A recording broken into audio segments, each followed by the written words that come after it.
Voltamos aqui no programa Além da Notícia. O tema de hoje é mercado de trabalho. Eu quero agradecer aqui os convidados que estão conosco, Márcio Guerra, da Confederação Nacional da Indústria, e o Tiago Oliveira, do DIEESE, que estão conversando conosco. Tiago, a gente terminou falando sobre o jovem e a oportunidade que ele tem hoje, fantástica, de ingressar no mercado de trabalho, mas tudo depende dele, da sua qualificação, do seu empenho, né?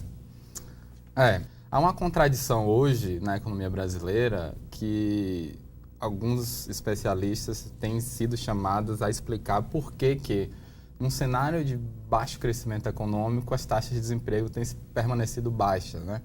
Baixas, as taxas de desemprego, que aparentemente é uma contradição, porque se o crescimento econômico diminui, o esperado seria que as taxas de desemprego se elevassem, porque as empresas vendem menos, a indústria produz menos, e aí a tendência é despedir a mão de obra contratada.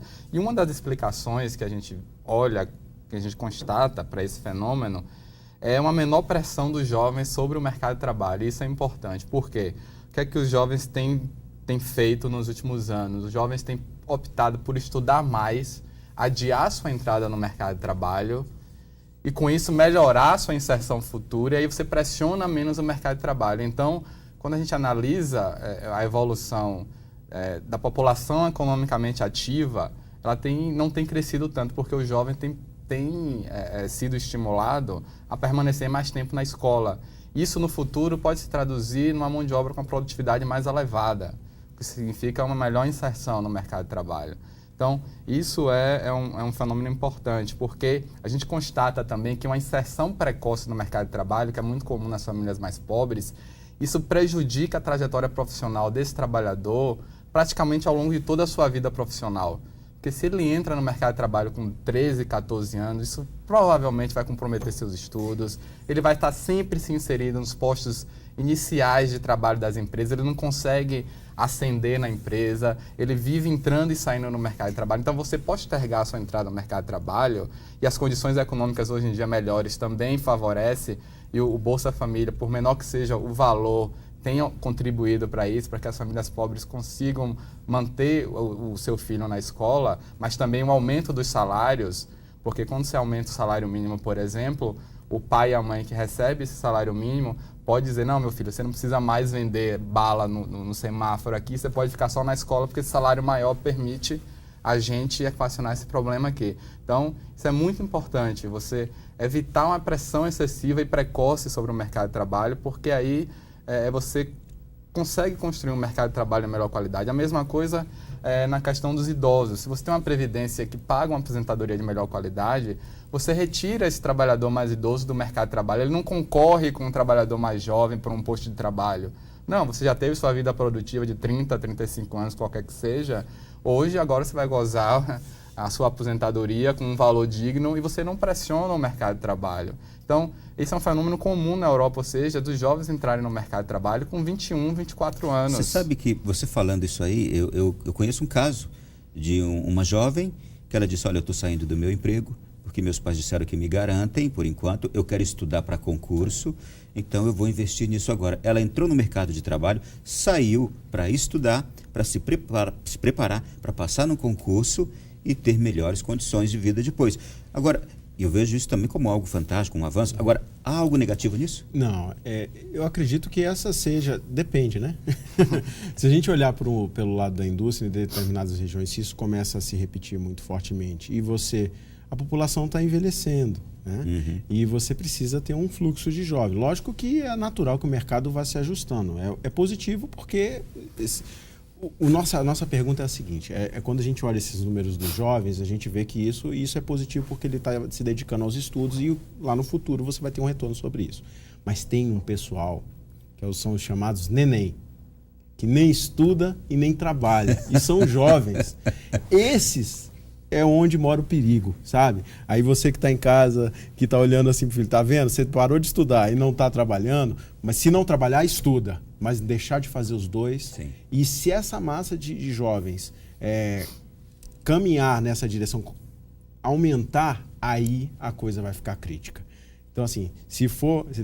Não vamos procurar um emprego, ótimo, mas vamos estudar, porque aí isso vai ser positivo, tanto para você que está estudando, quanto para o país, né? vai melhorar a sua condição de renda quando você ingressar no mercado de trabalho. Mas a gente tem que ficar de olho nesses jovens que nem estudam nem trabalham, que esses aí é como se fosse uma geração perdida, vamos dizer assim. Se a gente não cuidar deles, isso vai ter consequências mais na frente. Só para eu aqui trazer mais temas ainda à nossa discussão, dias atrás a gente viu que uma comissão do Senado aprovou a cota para o serviço público, para pessoas, cota racial para o serviço público. Como é que vocês analisam também essas cotas, a inserção no trabalho por meio de cotas, mesmo que tenha validade de 10 anos, que seja o motivo que seja uma maior igualdade ali de condições para negros e brancos, essas coisas todas? Como é que vocês analisam isso?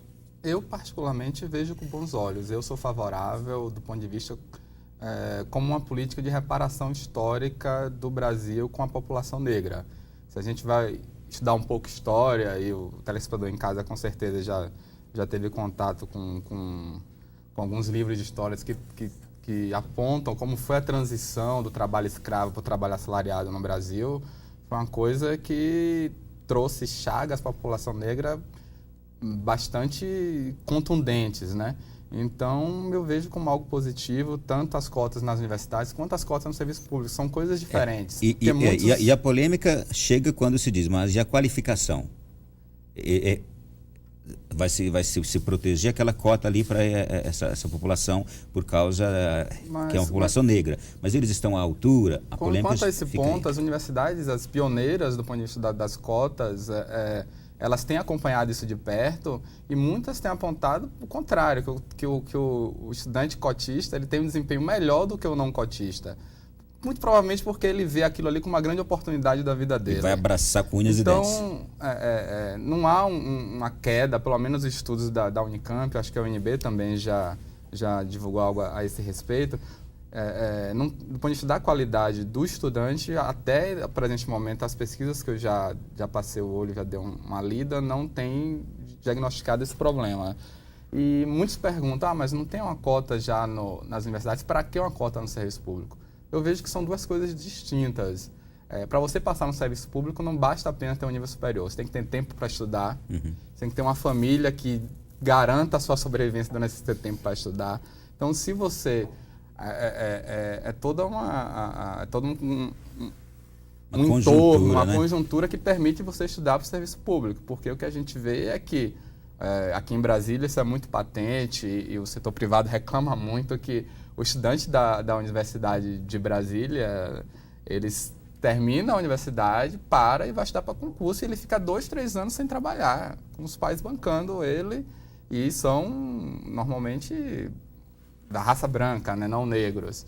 Então, eu vejo com bons olhos, sim. Eu acho que é uma política que é pensada para alguns anos, e aí mais para frente a gente vai avaliar quais impactos, se foi positivo ou não, para a sociedade brasileira como um todo. De acordo, Márcio? Eu acho que, concordo com o Thiago, existe um passivo histórico aí que precisa ser resgatado. O que, na minha visão, a gente percebe é que não só a cota, né? Não só a cota não resolve o problema. Em alguns casos, traz até uma discussão forte. Vou te dar um exemplo, na cota de PCDs, de pessoas portadoras de deficiência. É muito importante para o processo de inclusão. E as empresas estão submetidas a essa questão das cotas e nós temos uma dificuldade muito grande de fazer com que esses PCDs venham fazer parte dos quadros. Tem muitos exemplos aí de adaptações, de inserção. O próprio Senai, o SESI, no caso da indústria, trabalham com essa parte de inclusão, tem cursos inclusivos, mas acaba que depois isso se torna um problema, porque é uma questão legal e você não consegue cumprir essa cota. Então, assim, a questão da cota, ela tem que ser tratada dentro de um contexto maior. Por que não se consegue cumprir com esta cota? A gente sabe que 1/4 da população brasileira tem alguma deficiência. Qual é a grande dificuldade da inserção dessa população no mercado de trabalho? É a falta de qualificação dela? A empresa que não está preparada também para recebê-la? Eu acho que tem um conjunto de coisas. Existem a questão da qualificação esbarra também, a questão do interesse também muitas vezes esbarra, porque você tem questões e às vezes dificuldade de acessibilidade, adaptação às condições, tem um leque de coisas. Nessas questões das cotas, de maneira geral, eu colocaria que a cota tem que vir acompanhada de uma outra política, né? Nós temos que ter uma Seria outra... uma política de preparação,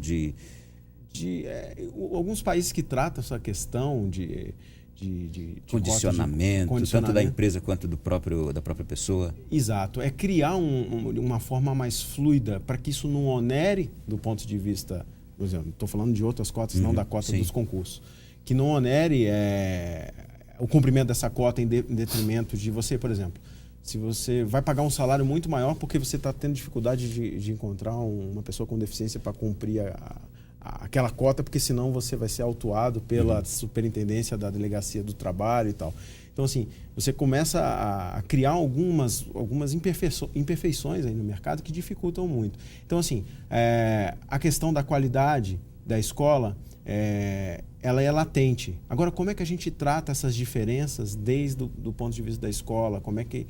Desde que não seja discriminatório também. Então, é o limiar, enquanto você faz alguma política para melhorar essa condição e resgatar esse passivo histórico aí da questão racial, da questão da escolha sexual também, que daqui a pouco isso vai aparecer de alguma maneira, né? Como é que você vai tratar isso para que não seja também discriminatória, né? E que não traga implicações, que você facilite. Como é que você facilita? Esse é um debate muito duro. Só um ponto a esse respeito. Eu acho que a questão das cotas, ela transcende a questão econômica. Ela também tem uma questão muito importante do ponto de vista simbólico.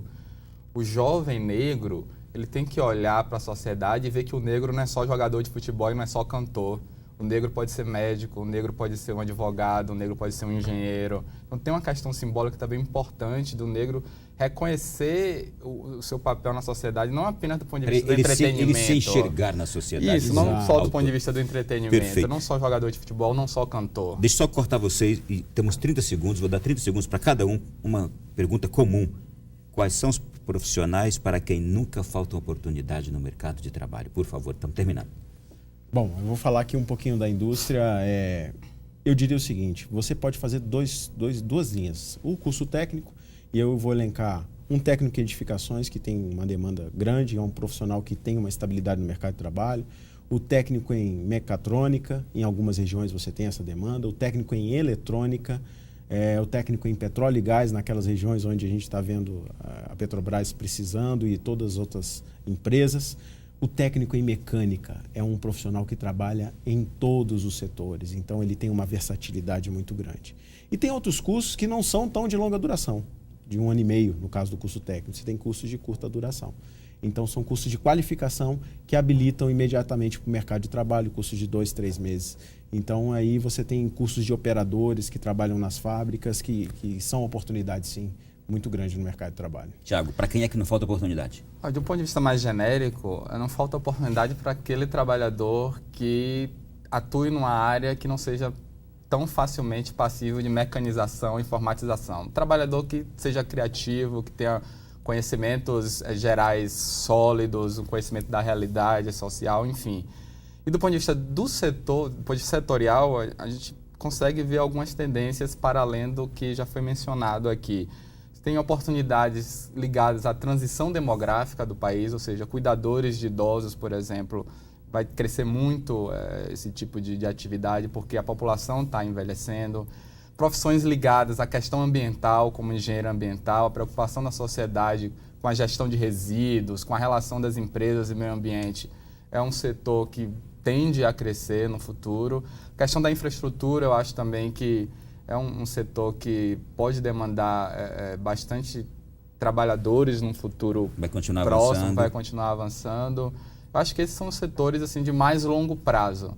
Mas o fundamental realmente é a pessoa estar identificada com o trabalho que exerce e fazer aquilo com afinco, com dedicação e se qualificar bem, estudar bastante, porque também não basta apenas seguir tendências de mercado se você não tem uma identificação pessoal com aquela atividade que você pretende exercer no futuro.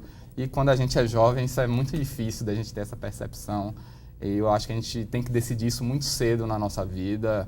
Eu acho que a gente poderia ampliar um pouco, solidificar mais os conhecimentos gerais e deixar para a especialização mais para frente. Eu acho que a especialização precoce, às vezes, pode ser bastante ruim do ponto de vista individual. Não é raro pessoas entrar em 2, 3 faculdades até conseguir se encaixar e se encontrar no mercado de trabalho.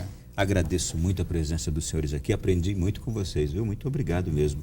Márcio, foi um prazer. Prazer foi meu, prazer estar aqui com você e com o Tiago. Obrigado, Tiago.